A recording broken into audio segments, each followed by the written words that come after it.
بصوا بقى الحرفشه، يعني اكيد باين جماله من جوه. يا سلام بقى كده، واحنا نحط كده على وشه شويه من الباربيكيو صوص او الكاتشب ونديها بقى. مش قادره. امم يا لهوي فظيع قوي. كانوا عايزين يجيبوه من بره، كانوا يخسروا كتير قوي والله.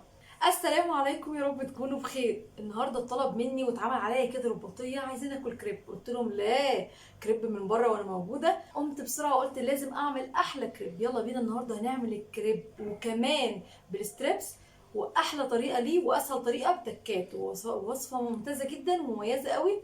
يلا خليكم معايا ويلا بينا نبدا الطريقه والمكونات مع بعض. اول حاجه هجيب البوله بتاعتي وانزل فيها بكوبايتين وربع من الميه. بسم الله.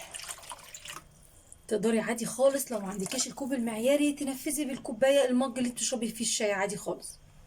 طبعا الميه ما تكونش ساقعه من الحنفيه عادي. وبعد كده هنزل بكوبايتين من اللبن. طبعا في الشارع عمرهم ما بيعملوه كده، في المحلات عمرهم ما بيعملوه بلبن طبعا. بالطريقه دي اكيد بيعملوا كله بميه، فعشان كده الاحسن نعمل حاجات في بيتنا. وبعد كده انزل ببيضايه.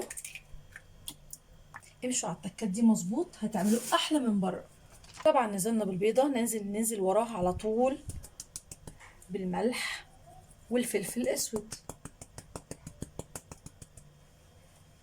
انا بحب ابهره شويه، يعني بحب ازود شويه الفلفل الاسود.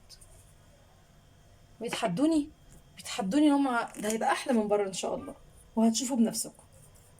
وكمان الملح. وبعد كده انزل بمقدار 3 معالق من زيت الذره، او يكون عباد، المهم يكون زيت طعمه حلو ويكون نوع كويس كمان.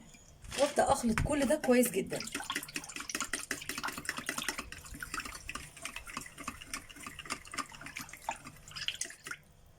كده. تمام. طبعا بعد كده بنفس الكوب هنزل بثلاث كوبايات وربع من الدقيق متعدل استخدام عادي خالص، يكون طبعا منخول. ادي التالتة. وطبعا لو احنا منفذين باي كوباية تانية زي ما اتفقنا باي مج مفيش مشكلة خالص. وادي الربع. وحاجة بسيطة خالص من على طرف المعلقة كده من خميرة الحلويات او البيكنج باودر، عشان خاطر بقى انا لما بضيفه بحس ان انا بخلي الكريبايه بتتنفس كده. عندك بقى اختيارات كتير، تقدري تمزجيه كده ب مضرب عادي خالص. تقدري تحطيه في الخلاط. المقدار ده كله كان في الخلاط. انا هريح دماغي على طول، بس انزل دي كده شويه، وعشان ما اصفيش واوجع دماغي خالص بالهاند بلندر. انا كده خلاص الكريب عندي بقى جاهز.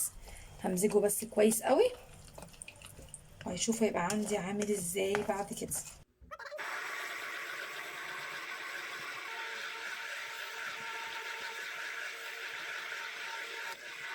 خلاص كده بقى تمام، بقى عندي عجينة تحفة وجميلة وهايلة وكل حاجة. ولازم اغطيها واسيبها 10 دقايق. ابدأ اعمل كريب اقل من 10 دقايق. هنغطيها ونسيبها ل10 دقايق. خلاص عدى ال10 دقايق، بجهز بقى الوك بتاعتي تكون سخنة، وتكون يا ريت ما بتلزقش، تكون تيفال جرانيت، المهم تكون مش بتلزق. انزل كده بقى بمعلقة من الزيت وبمنديل كده، وابدا ان انا اوزعها كويس قوي، ويفضل المنديل معايا ده اللي هستخدمه طول الاكل. وابدا بقى واقول بسم الله، وانزل كده بقى بكبشه بالطريقه دي، وابدا ان انا اوزعها.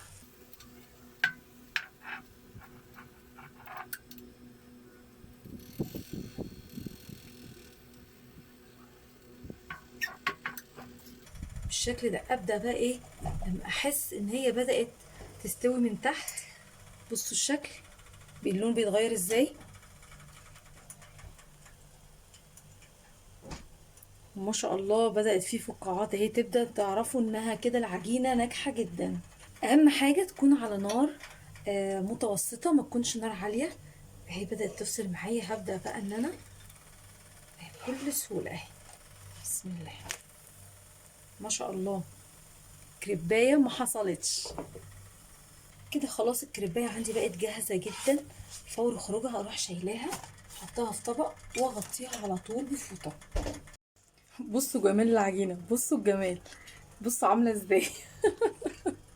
فظيعة يا جماعة، ده يدل انها ناجحة ناجحة ناجحة. وده بيبقى الشكل النهائي عندي للكريب. بصوا ما شاء الله الجمال، بصوا.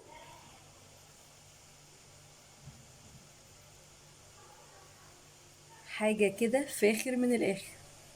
بصوا عجينة ناجحة جدا جدا جدا. يلا بقى نكمل الكريب ونحضر الحشوات بتاعته. اول حاجة بقى طبعا الحشوات بتكون زي ما انت عاوزة بالظبط. هنجيب دلوقتي الكريباية بتاعتنا ونقطعها بالشكل ده. اول حاجة جبت انواع الصوصات اللي المفضلة عندي، مايونيز، كاتشب، مستردة، وشوية من باربيكيو، وهنبدأ نقلبهم كده مع بعض، نمزجهم كده مع بعض. اجي هنا كده، يبقى اول حاجة عملناها ان احنا قطعنا بالشكل ده، وابدأ بقى احط شوية من الكابوتشا وعليهم بطاطس والستريبس بتاعنا، وابدأ بقى الف ده كله كده.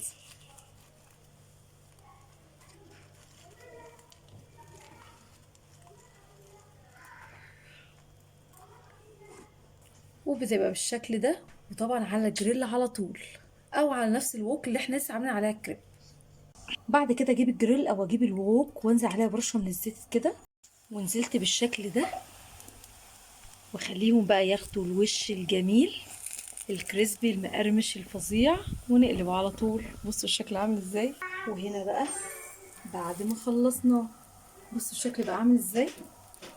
بصوا بقى الحرفشه، يعني اكيد باين جماله من جوه. يا سلام بقى كده، واحنا ايه نحط كده على وشه شويه من الباربيكيو صوص او الكاتشب، ونديها بقى مش قادره. لا لا الفضول قوي، كانوا عايزين يجيبوه من بره كانوا يخسروا كتير قوي والله. وصلنا لاخر الفيديو النهارده، وعملنا احلى كريب زي ما انتوا شفتوا، بس امشوا على التكات مظبوط صدقوني هيطلع احلى مليون مره من بره. لو اول مره تشوفوني ما تنسونيش فضلا لايك امر سبسكرايب لايك وشير عشان يوصلكوا كل جديد مني. واسيبكم في رعايه الله، والسلام عليكم.